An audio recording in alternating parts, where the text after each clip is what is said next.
Welcome to Human School. I'm your host, Dr. Patil Armenian. After 4 years of college, 4 years of medical school, 4 years of residency, and 2 years of fellowship, I thought I was done. I did my time, got my degrees, and now I was just gonna live life. Well, think again. Some of my greatest schooling has come after my formal education was complete, and it keeps on coming. Join me at Human School, where we can learn together. I'm an emergency physician and medical toxicologist working at a large teaching hospital in California. I'm also a mom, wife, sister, daughter, and friend. Whether you work in healthcare or not, you too lead a busy life. Together, let's work on how we can thrive in all of our real-world roles. Please listen, share, and subscribe to this podcast. Follow me on Instagram at Human School Podcast, and feel free to let me know what topics or guests you want to hear about. And if you like the podcast, don't forget to rate and review it. Hi, everyone. Welcome to Human School. Today on with me, I have a very special guest, my favorite yoga teacher in the whole world, Ali Thurner. Hi, Ali. Welcome. Thank you. So, Ali, first, tell us who you are and what do you do? I am a yoga teacher, but that is my side hustle. So even though it takes so much heart, that is actually my side hustle.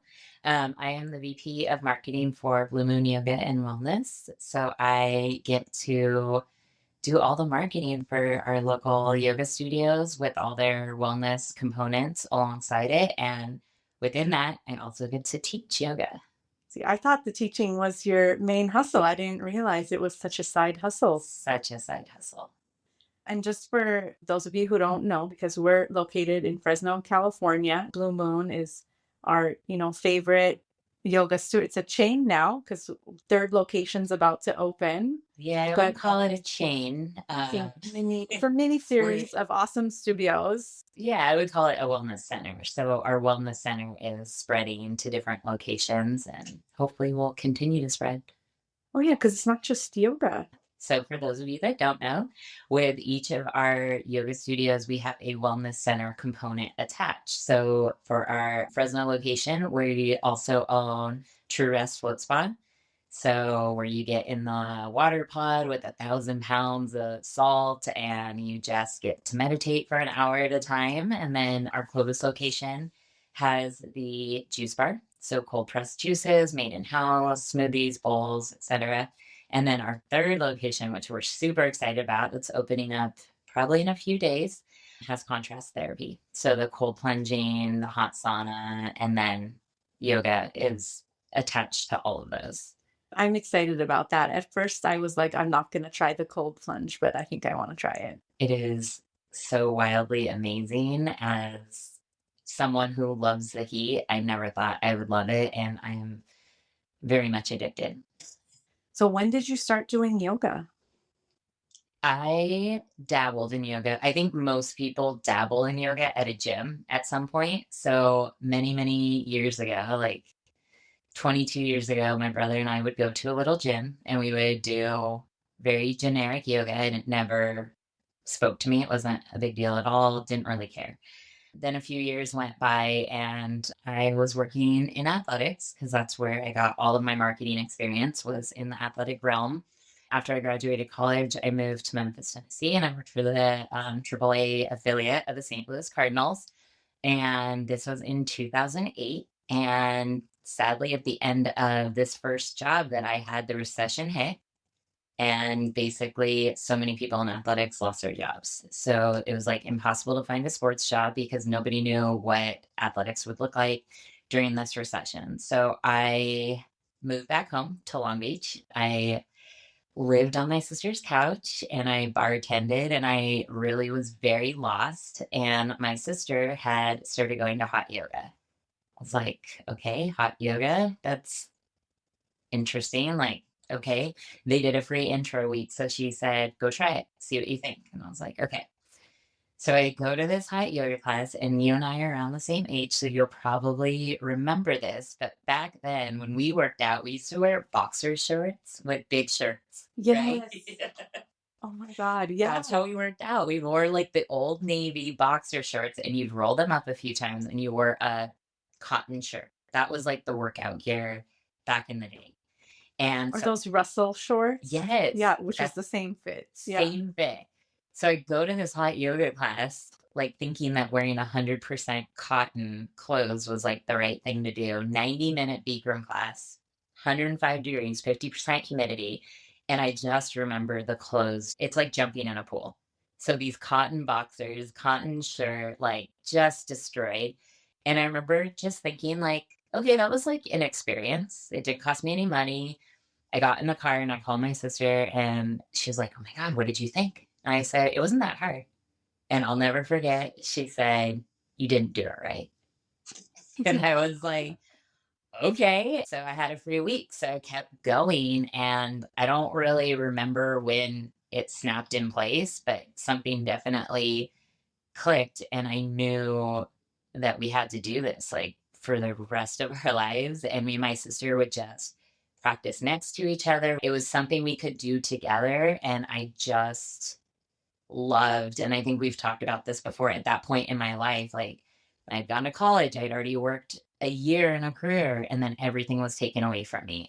I didn't have a place to live, and I was back to bartending at the same restaurant I had. So it was a very like lost feeling. And I think the strictness and the dedication of the Bikram yoga practice was something that I needed and craved. I felt like I had just these 90 minutes when somebody was doing all the work. Like they were telling me what to do, and all I had to do was do it and breathe. And I loved it. I was so addicted to it.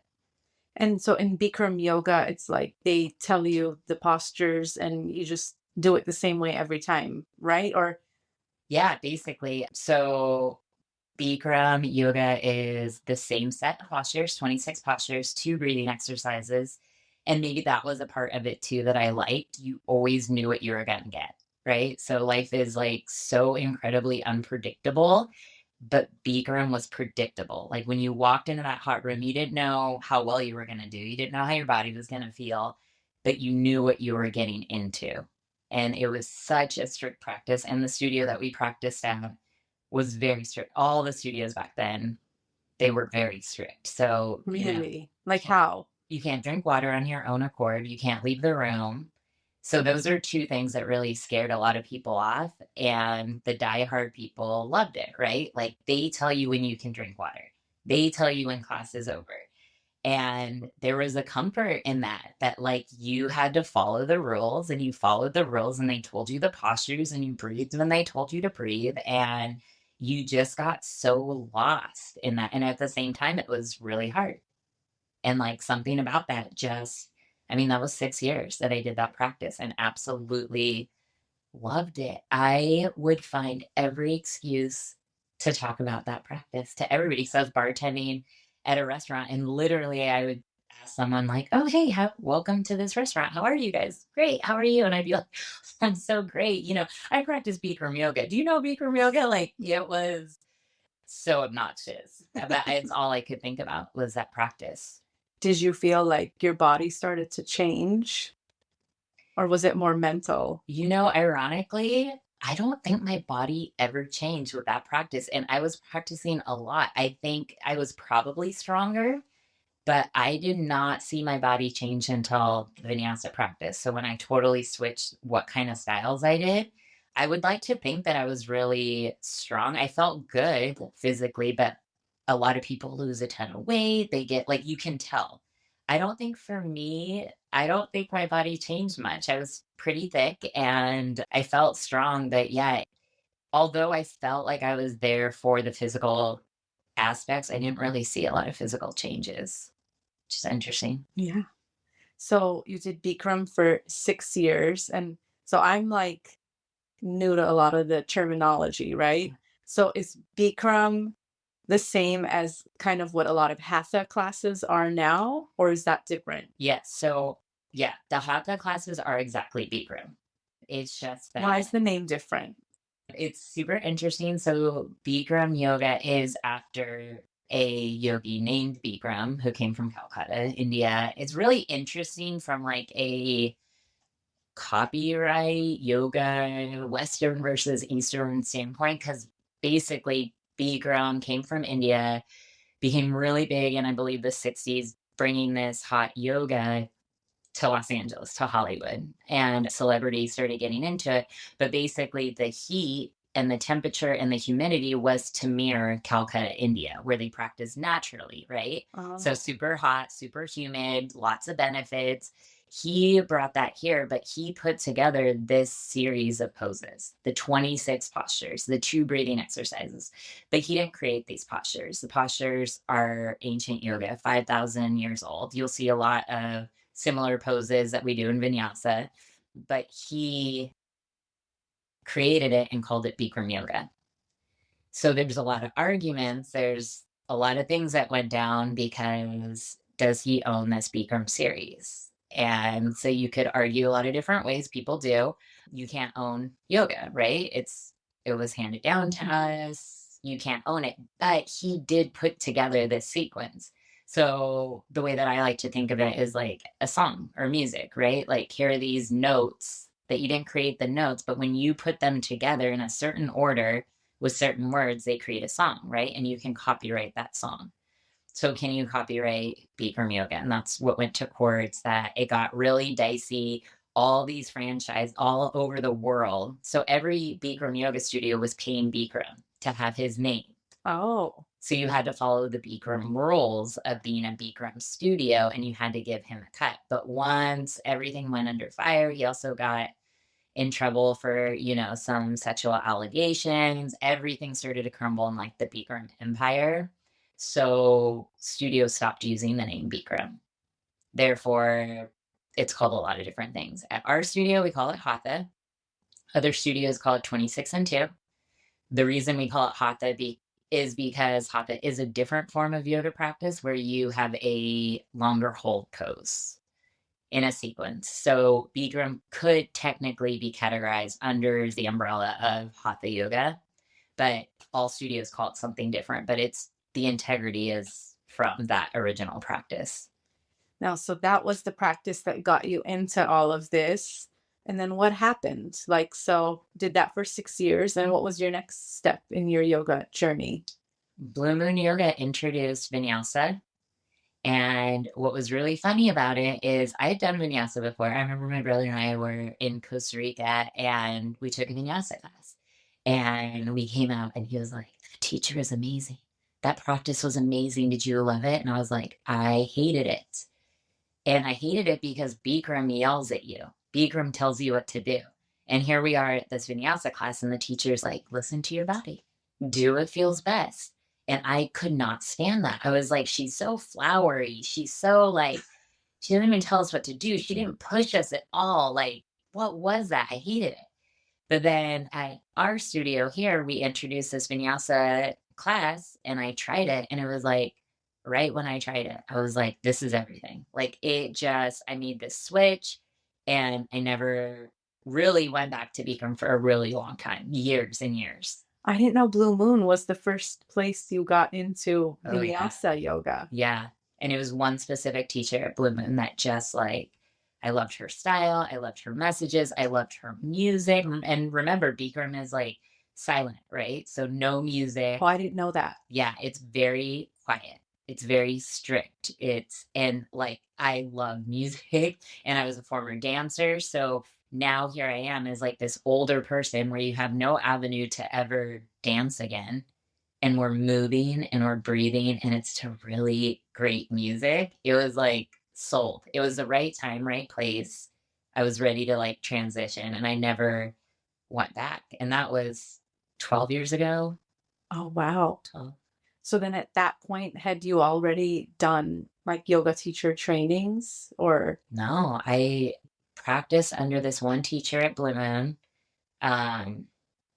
Must have been for 2 years.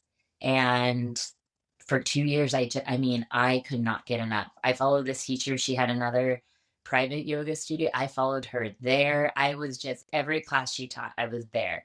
And I remember just being like, I need more. Like, I need more of this practice. And I was on my laptop and I looked up teacher trainings. and teacher trainings in other countries. And I found this one that was like an eco farm in Guatemala. And it was like everything looked beautiful. You eat the food from the ground, you use outhouses, there's no electricity. And I just remember turning to my husband, who's a boyfriend at the time, and I was like, I think I have to go to Guatemala and become a yoga teacher. And he's like, really? And I was like, I just signed up. Like, no thought, no logic. And I didn't want to be a teacher. That's not it. Yoga teacher trainings really are to dive deeper into the practice, and like becoming a teacher is kind of on the back end of it. I don't think a ton of people go to OYTT to become a teacher. It's you want to get as close to this practice as possible. And that's exactly what happened. And it was like the best. I love the things that happen when it's just like a bolt of lightning just hits you and you're like, I'm doing this now. It was like a Sunday morning. He was like making pancakes, and I'm like, I'm going to Guatemala. Like I knew nothing about Guatemala, but everything just it was like no question. I didn't even have to think about it. I knew it was exactly what I wanted to do. Yeah. And it was like that one teacher. Mhm. Like it's always one teacher. I went to my first yoga class, which happened to be a Vinyasa class. And I feel like I was like a baby duckling and I just imprinted on that teacher. And she was so good. And I basically practiced with her for like the next 2 years that I lived in San Francisco at the time. This was like 2009 to 11. Yeah. And I still like remember her and how awesome she was. And And their voice like connects to you, yeah, their music, yeah, their little one-liners that they say that then you start saying. totally. It's wild. So I went to a lot of classes with you for like a year before we like Knew met each other. and became friends. But it was one day I just heard your voice at like our kids' school, and I just turned and I was like, I know that voice. And it was like you. I was like, I know the voice. It's the voice in my yoga class. So cute. I remember that thing too. Okay, so you did your training in Guatemala, and then what? I did not wanna teach, that was not why I was there. My whole soul was broken wide open at this training. Like, immersing yourself in yoga for a month is insane because you get to live the life of yoga, which, like, a lot of people don't understand that there's these 8 limbs, it's not just about the poses, and, like, when you go abroad, you get to live it. So you are up before the sun rises so that you can meditate, you're doing all the breath work, you're doing tons of real practice, you're eating food from the ground, you don't eat meat, you don't drink alcohol, you're living this, like, whole life that honestly is like really hard to reimmerse yourself back into the real world. And you're with all these like-minded people. Everybody's like a hippie. Everybody like eats all the same stuff as you, and you feel like you found your people. They're from all over the world, right? And you're just like, it's just this next level. And the owner of Blue Moon Yoga, every Wednesday you get one day off in YTT and you can go explore the country or whatever. So every Wednesday I would go into a little city called Santiago and I would drink coffee. Like that was the only time I got caffeine. I would drink my coffee and she would email me like, how's the training going? We miss you. Blah, blah, blah. And I was like, oh, so good. Like we were friends and then just checking in. And then when it was like my last week, I got one more email from her that was like, we can't wait to have you audition to teach. I have you scheduled for next Friday when you return. It was kind of like a no choice kind of thing, but not in a weird way. Just like a we're so excited. Don't even think about it. Just come and show us what you learned. Like she's so amazing. And she just made it so easy that I was just like, I guess I'll audition because at the end of your YTT, you have to teach an hour class anyway. So I was like, I have this class, might as well share what I learned. And it was like, I did that audition class and was on the schedule. And then it just like kind of built from there. I was doing as much yoga in as many places as possible. So at my job, I was having coworkers come early, like, let me teach you yoga from 7 to 8. Then I'd be at that studio. Then I worked in athletics. So I started teaching all the teams. Teams started hiring me to do privates for them. I was teaching at a gym downtown. I just wanted to expose as many people to everything that I learned as possible. That was 12 years ago. And I haven't really stopped. So it's just Wow. the same. So you mentioned there's 8 parts of yoga. So it's not just like a workout in a room, right? Can you tell us more about that? Yeah, so there are 8 limbs to yoga, and I think people think that the poses is yoga. So if I do poses, I'm a yogi. And no, the asanas, the poses are only one limb of yoga. So if you wake up and you're doing the physical practice of yoga every single day, you are doing 1/8 of what yoga is, which is kind of mind-boggling.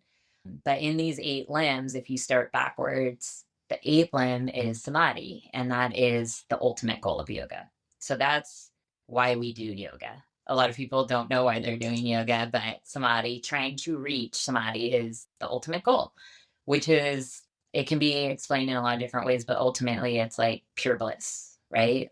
And not pure bliss that I think people think is passive, like, oh, I'm a floating, guru, I have samadhi. Like, they described it as a super active state of mind. It's like super aware, it's super present, it's super content.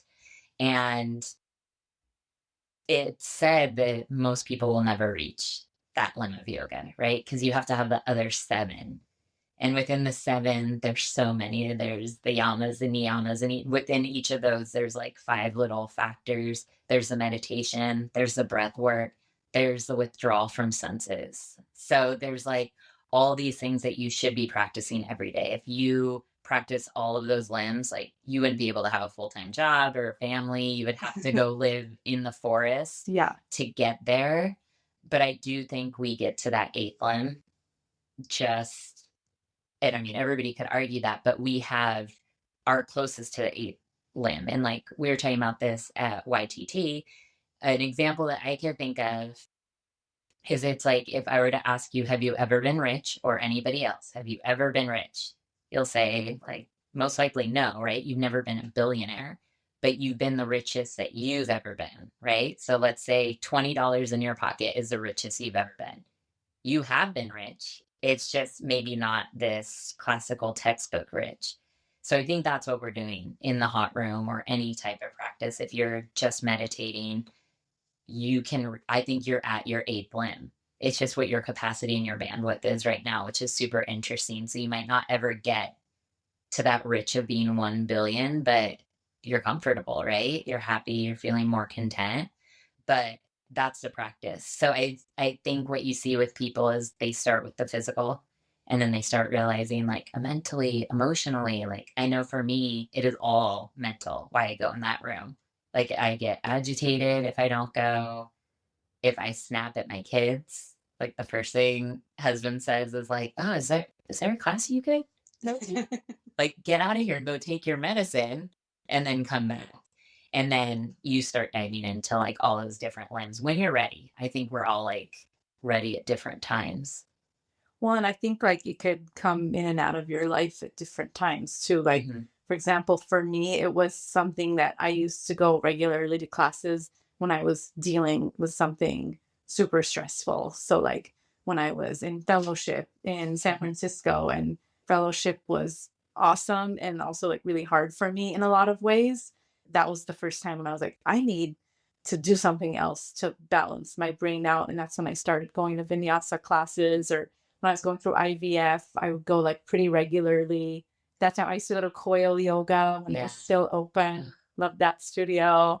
But yeah, now I'm just like going more regularly because I feel like there's just too much going on, just like in real life, but also like with the world in general, that I feel like I have to do everything I can to keep my head screwed on straight. And so it's really helping me. And when I don't go, it's definitely noticeable, I would say.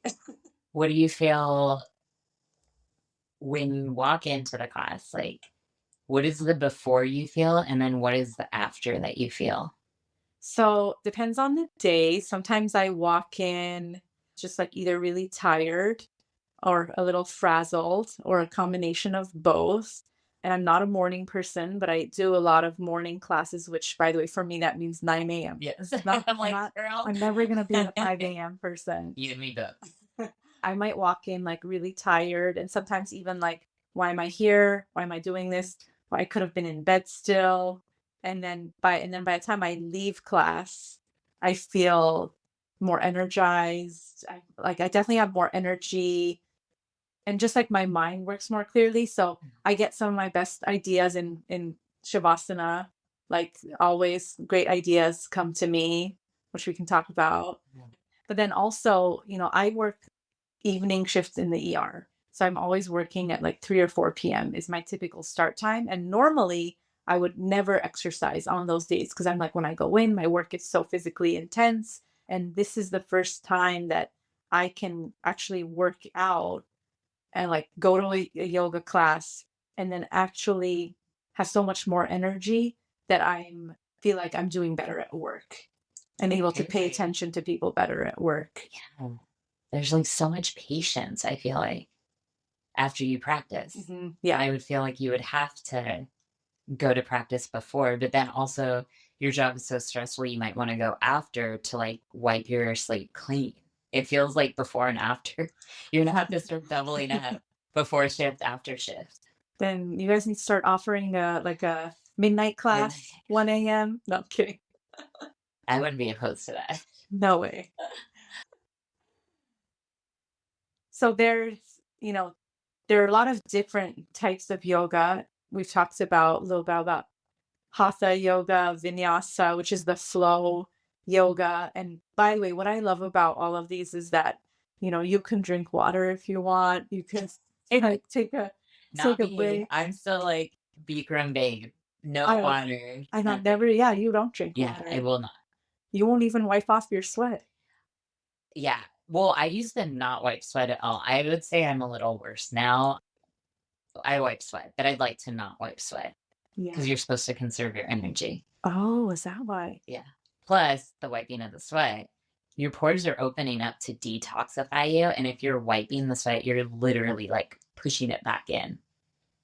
I just get so sweaty that it goes into my eyes. I'll work on it. Excuses, me too. I feel like once you start like wiping, it becomes a habit. Now, there's other types too, like there's yin yoga, yoga nidra. What am I missing? And what are those? Yin is fabulous. I will say in the last few weeks, I have really dove into my yin era. Yin is beautiful. It's a very slow paced practice. So you only do a couple poses. Most likely you will not get off your mat, and you hold each pose for like 5 minutes. So child's pose, 5 minutes, maybe a wind removing pose, 5 minutes, a fetal position, 5 minutes. When you get pretty in depth, it's like a lizard pose, a pigeon pose for 5 minutes. And basically the idea is that, especially when we're really tight, you get into a pose and all your muscles resist you, right? Like you're breathing, but your hamstrings are so tight. And what happens is when you hold that pose and you send the breath straight to where you're feeling it the most, your muscles start to relax. They start to relax. They start to relax. And basically, the idea of holding a pose for a long time in a yin class is that your muscles get exhausted. So they start to soften, and then you really can actually get into the pose. But yin is pretty trippy because you kind of go through this, I don't want to say out of body experience, but you have a subconscious, like you're not asleep, but you're also not awake. And when teacher like guides you into another position, like it's usually one side to the other, like fetal position on the right, come onto your back, move over to the left side, but you're just kind of floating. Your eyes like most likely are closed the whole time. A lot of blocks, a lot of bolsters if you practice in a non-heated studio. So it's really fun. Yin is really great in a hot room because with these long poses, long holds, your muscles are already warmed up. So yin is very similar to restorative. Restorative is very similar, but a lot more props. So they'll put a bolster underneath your back. They'll put your head on a block. They will put a blanket on you, maybe a weighted blanket, maybe, cover your eyes. Restorative is also similar to yin, but with a lot more props. Okay. And super healing as well. So those are some of your like hard hitters, I would say, that you'll see most is the yin, restorative, and then there's lots of levels. Our studio is an all levels studio, which I love so much because I think it mirrors the true heart of yoga, that yoga is for everybody. So we're not putting levels on everything, but basically come as you are. We're going to do our job to offer you modifications and variations to intensify.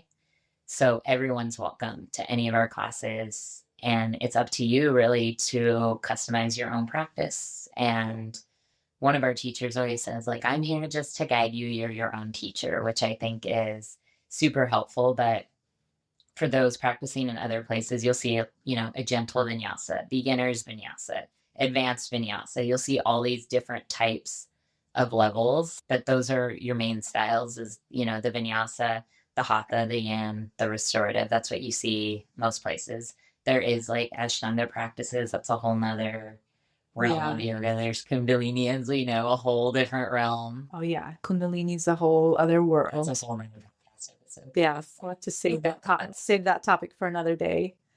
There's so many different types, and like, I think it's good to try out different ones to figure out which one is the right one for you, because I do feel like everyone could benefit from some form of yoga. 100%. Literally every single person. And not only is it trying the different styles, but at different times, because like at one point you might be a hatha babe. At another point you might need the flowy. You might be going through something where you need someone to tell you, like, you're perfect exactly as you are. Rest when you want to rest.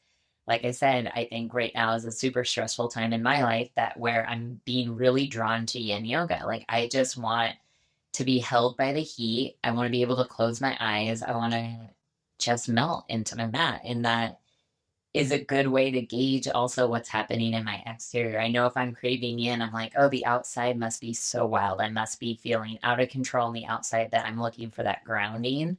And I think that's what's fun about trying different styles, because you'll start to be able to assess your own health by what you're craving. No, that's so true. And then also try out different teachers, because I've had teachers that they were not the right person for me at that time. And then I didn't like give up on the practice. I was like, well, this is not the right person for me. I'm glad you gave me another try. I'm just kidding. I remember being at like some points where I was like, I do not want any hands-on adjustments, for example. I don't want anyone touching me. Whereas now I'm fine with that. But it's just that I'm a totally different place in my life, That is the touch part of yoga is very important, and being able to identify that, because you're saying at that time in your life, but sometimes we just have days too, right? Where some days you don't want to be touched, and some days, sometimes I think it's embarrassing how much our body craves that touch. Like when you're in a class and teacher will just like place a hand, or it's like, it feels like you've never been touched before, and you're like, oh my gosh. Yeah. Back in the day, teachers used to walk on the arches of your feet. Like when you're on your belly, they would put their heels into the arches of your feet. Oh. And it was like the best feeling in the whole wide world. Yeah, it's pretty wild. And like a massage.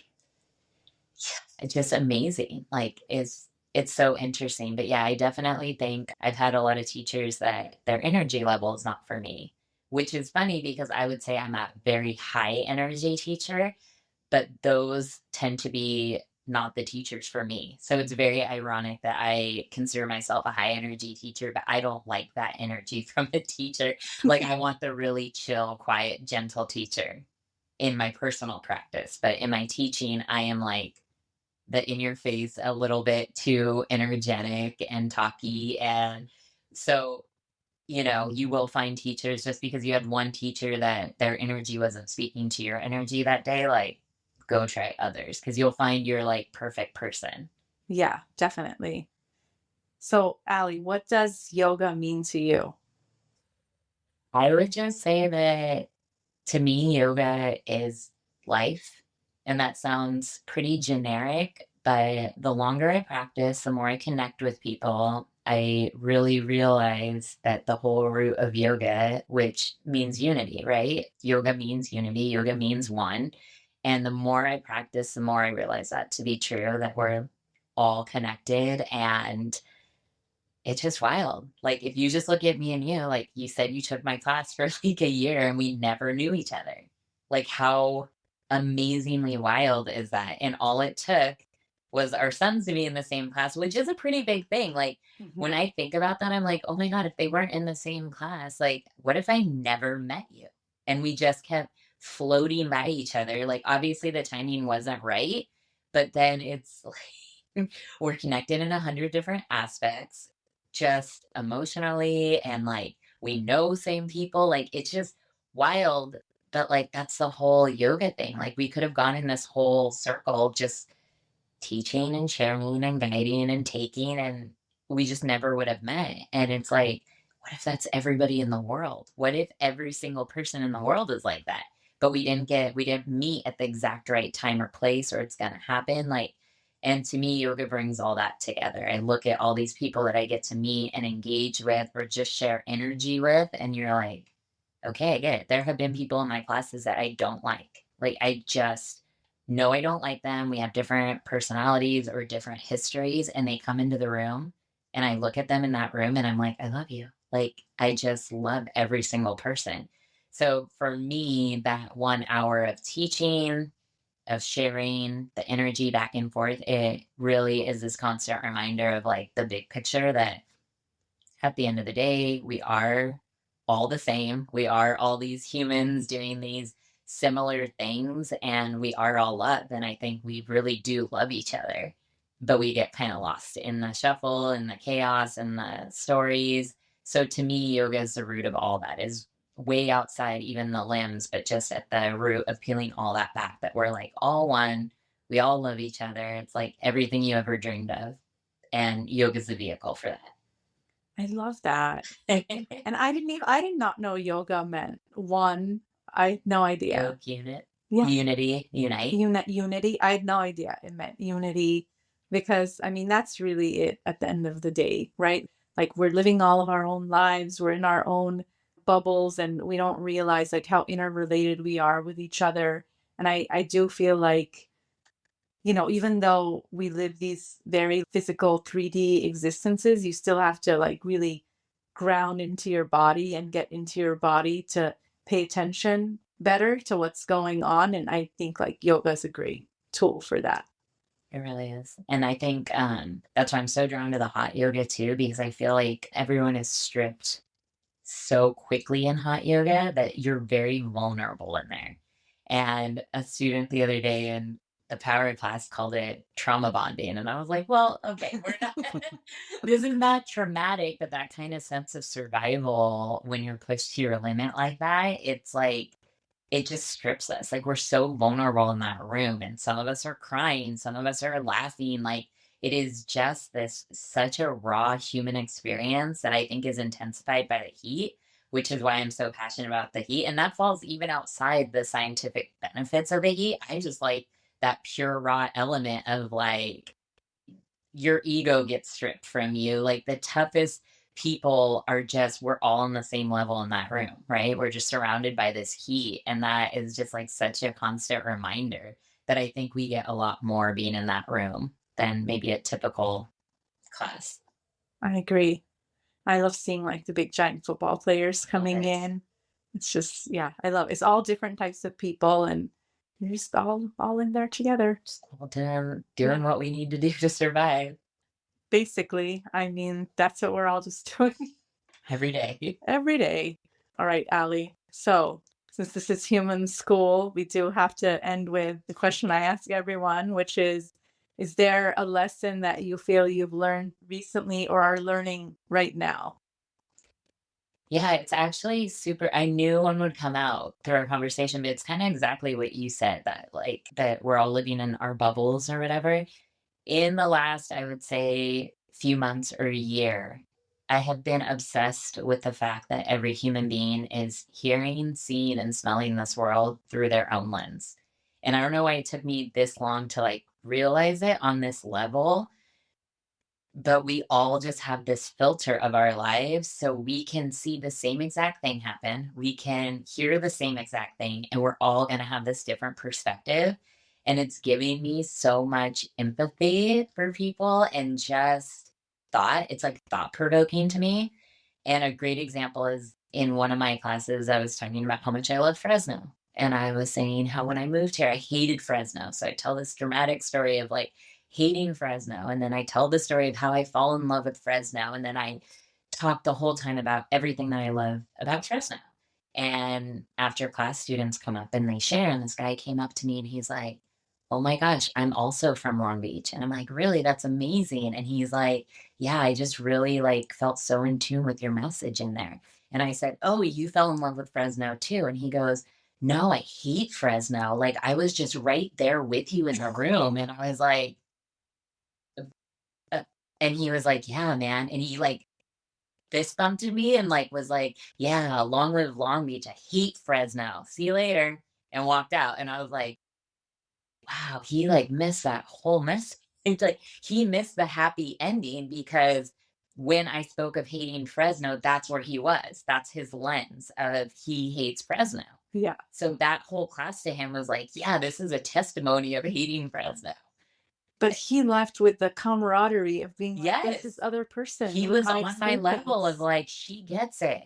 And I was on the level of like, you don't get it. But that was just such an eye-opening experience because I was like, wow, he heard through his own lens of what he wanted to hear. And we're all just seeing and hearing through our own lens. And I think when you acknowledge that, you have a little bit more patience with people and a little bit more empathy for people. And you're like, okay, well, they're looking at it through this lens of whatever this childhood trauma is or this life trauma, or they're unhappy right now or whatever. And I think that's like what I'm working on right now is understanding people and giving them that space to have that lens and maybe trying to understand that lens a little bit more, but just knowing that we're all going to see something different and hear something different and it's okay. That's such a good thing to learn, actually, because I think it's the only way we're going to get through the complexities of this world and this time right now. And this time right now, because it's like we can't approach everything with like fear and hate. And so just to understand, hey, everybody's having their own lived experience. And all we can do is try to understand each other a little better. Just try. Just try. It might not happen, but we could try, and that might be our life's work, you know? Yeah. Of trying. Well, I love that, Ali. Any final thoughts? You're the best. You're the best. I'll be in your class tomorrow. Yay. Can't wait. Well, thanks for coming on the podcast. Thanks for having me. Please like, subscribe, share, and download the podcast. And again, you can find us at Human School Podcast on Instagram. I'd like to thank Dr. Zach Effron for the theme music. And I'd just like to make a general disclaimer that any of the institutions I work for, including Community Regional Medical Center, UCSF Fresno, and American Ambulance, have nothing to do with any of my thoughts or opinions. And so we'll kindly leave them out of this. Thanks, everyone. See you next time.